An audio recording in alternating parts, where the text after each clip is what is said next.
Hi, good afternoon every one. ஆக்சுவலாக இன்றைக்கி பச்சைப்பயிறு சாதம் தான் செய்ய போகிறோம். ஸோ மார்னிங் பிரேக்ஃபாஸ்ட் வந்து அவங்களுக்கு இன்றைக்கி பூரியே செஞ்சாச்சு. காலையில் லேட் ஆகிடுச்சு, அதனால் பூரி சாப்பிட்டுட்டு பூரி எடுத்துகிட்டு போயிட்டாங்க.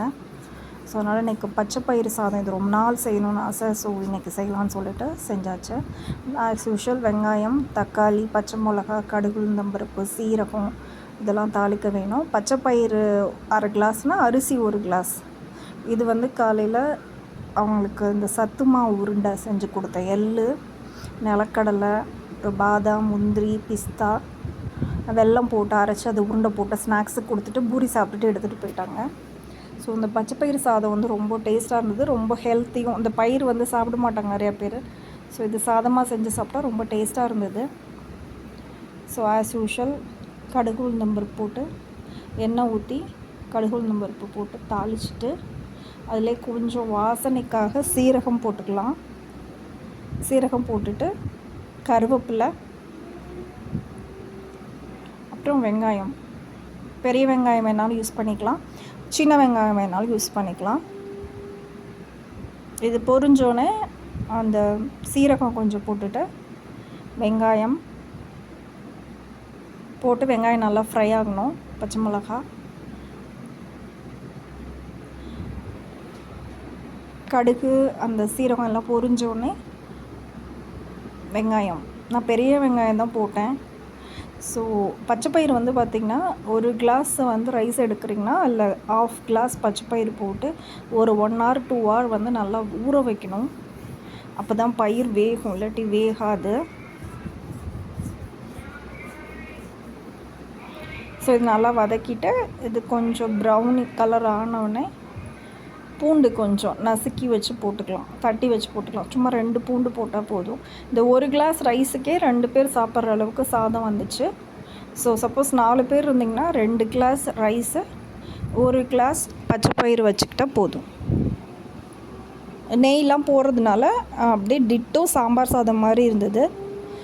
சாம்பார் சாதத்தில் காய் போடுவோம், அதுக்கு பதிலாக இல்லை பச்சைப்பயிறு போட்டுருவோம்.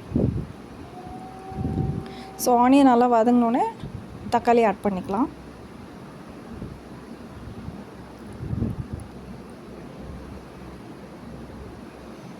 தக்காளி நல்லா வதங்கிட்டுருக்கையிலே அந்த டிஷ்ஷுக்கு தேவையான அளவு உப்பு போட்டுக்கலாம். நாய் இந்த பக்கத்து வீட்டில் இப்படி தான் கத்திக்கிட்டே கிடக்கும், உங்களுக்கு சத்தம் கேட்கும்னு நினைக்கிறேன். இந்த தெருவில் இருக்கவங்க யாருமே இதை பற்றி கம்ப்ளைண்ட் பண்ண மாட்டேங்கிறாங்க, எதுவுமே பண்ண மாட்டேங்கிறாங்க. ஆக்சுவலாக அவங்க வீட்டில் இருந்தாலும் சரி இல்லாட்டினாலும் சரி இப்படி ஊழையிட்டே தான் இருக்கும். ஸோ நைட்லலாம் ரொம்ப இந்த 1 வாரம் இந்த தொல்லை, அதுக்கப்புறம் நிம்மதியாக இருக்கும், காலி பண்ணிட்டு போய்ட்டு. யாருமே இந்த தெருவில் உள்ளவங்க அதை பற்றி கேரே எடுத்துக்க மாட்டேங்கிறாங்க. அவங்களுக்குலாம் அந்த நாய் கத்துறது ரொம்ப அப்படியே ஏதோ யாரோ பாடுற மாதிரி இருக்கும்னு நினைக்கிறேன். இரிட்டேட்டிங்காக இருக்கும். இப்போ பரவாயில்ல, நைட்டில் பார்த்திங்கன்னா தூங்கவே முடியாது. இப்போது இதோட வந்து மஞ்சத்தூள், உப்பு, சாம்பார் தூள் எல்லாம் சேர்த்துக்கலாம். ஆஸ் யூஷுவல் சாம்பார் சாதம் செய்கிற மாதிரியே தான். அதில் காய் போடுவோம், இதில் பச்சைப்பயிறு போடுவோம்.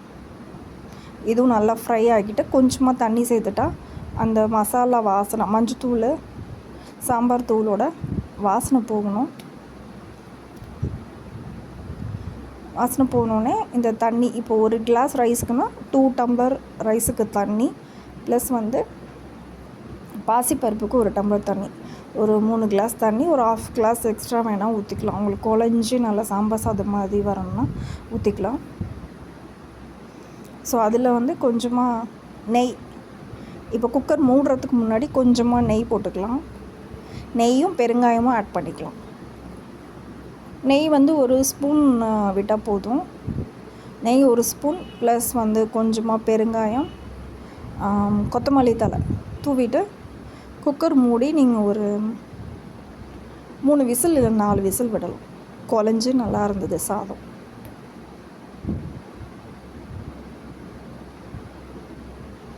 மூணு இல்லை 4 விசில், கொஞ்சம் இன்னும் குலைவாக வேணும்னா 5 விசில் கூட விட்டுக்கலாம். இப்போ இதுவே நான் ஒரு 1 hour ஊற வச்சேன் அரிசி, ஒரு 11:45 ஊற வச்சேன். செய்யும்போது 1 o'clock ஆகிடுச்சு. ஆனால் ஒரு 5 நிமிஷம் வேலை தான் இது. டக்கு டக்குன்னு நீங்கள் ஸ்கூலுக்கு லன்ச் ரெசிபிக்கு இது ட்ரை பண்ணலாம். 5 நிமிஷத்தில் செஞ்சிடலாம். வெங்காயம் தக்காளி வெட்டி போட்டு மஞ்சத்தூள் மிளகாத்தூள் போட்டு குக்கரில் வச்சுட்டா ஈஸியாக ரைஸ் முடிஞ்சிடும். லன்ச்சுக்கு தான் இன்றைக்கி ப்ரிப்பேர் பண்ணலான்னு பார்த்தோம். பட் இன்றைக்கி குளிர் பார்த்திங்கன்னா அது தை போயிட்டு மார்கழியும் போயிட்டு, ஆனால் குளிர் மட்டும் இன்னும் போகவே இல்லை. 6:30 7க்கு தான் விடியுது. ஆக்சுவலாக அலாரம் 5:30க்கு வச்சுட்டு இன்றைக்கி நல்லா தூங்கியாச்சு. ஸோ எழுந்ததே 6:45க்கு தான் எழுந்தோமா. சரி ரொம்ப நாள் ஆச்சு, போன வாரம் ஃபுல்லாக இட்லி தோசைன்னு போட்டாச்சு. சரி பூரி ரொம்ப நாள் கேட்டுட்டு இருந்தாங்க சொல்லி பூரி போட்டு உருளைக்கிழங்கு மசாலா வச்சு அதையே சாப்பிட்டுட்டு அதே லஞ்சுக்கு எடுத்துகிட்டு போயிட்டாங்க. இப்போ சாதம் கொஞ்சம் எடுத்து வச்சுருக்கேன். ஸோ சாதம் சாப்பிடுவாங்களான்னு தெரில. 2 பேரும் கொத்தமல்லி தலை போட்டாச்சு. ஒரு கிண்டிட்டு இதை மூடி வச்சிடலாம். ஒரு 4 விசில் விட்டேன். அந்த பயிரெலாம் நல்லா வெந்துருந்துச்சு. ஸோ அந்த பயிர் சாப்பிடாத பசங்களுக்குலாம் செஞ்சு கொடுங்க. அந்த பயிரெலாம் நல்லா சாதத்தோடையும் மசிஞ்சிருச்சு. நல்லா டேஸ்ட்டாக இருந்தது. ஒரு 4 விசில் விட்டால் போதும். இப்போ இன்னும் சின்ன பசங்களுக்கெல்லாம் கொடுக்குறீங்க, நல்லா ஏஜ்டு பர்சன்லாம் மென்று சாப்பிட முடியாதுன்னு பார்த்தீங்கன்னா ஒரு 5 விசில் விடலாம். நெய் கொஞ்சமாக ஊற்றிக்கணும்.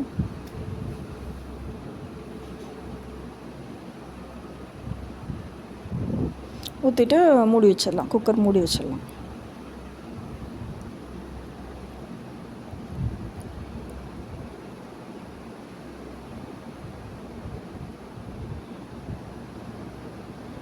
அப்புறம் முட்டை மசாலா தொட்டுக்கிறதுக்கு முட்டை வாங்கிட்டு முட்டையை நல்லா காலையில் இன்றைக்கி நான் உருளைக்கிழங்கு மசாலா சாப்பிட மாட்டேன். கேஸ்ட்ரிக் ப்ராப்ளம் இருக்குது. ஸோ அதனால் பிடிச்சிக்கும் வாய்வு. அந்த உருளைக்கிழங்குலாம் சாப்பிட்டு பல வருஷம் ஆச்சு.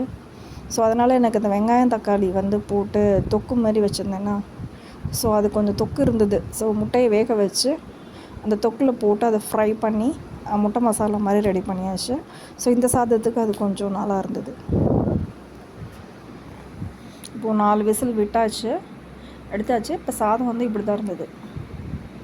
இல்லை நான் சொல்ல மாதிரி அப்படியே சாம்பார் சாதமே தான். அந்த பயிரெலாம் நல்லா மசிஞ்சு இருந்துச்சு, நல்லா வெந்துருந்துச்சு.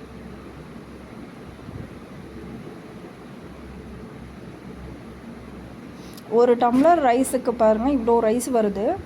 ஸோ நீங்கள் ஒரு 4 பேர் இருந்தீங்கன்னா ஒரு 1.5 டம்ளர் ரைஸ் வச்சாவே போதும். இது கொஞ்சம் ஃபில்லிங்காக இருந்துச்சு சாப்பிட்டப்போ.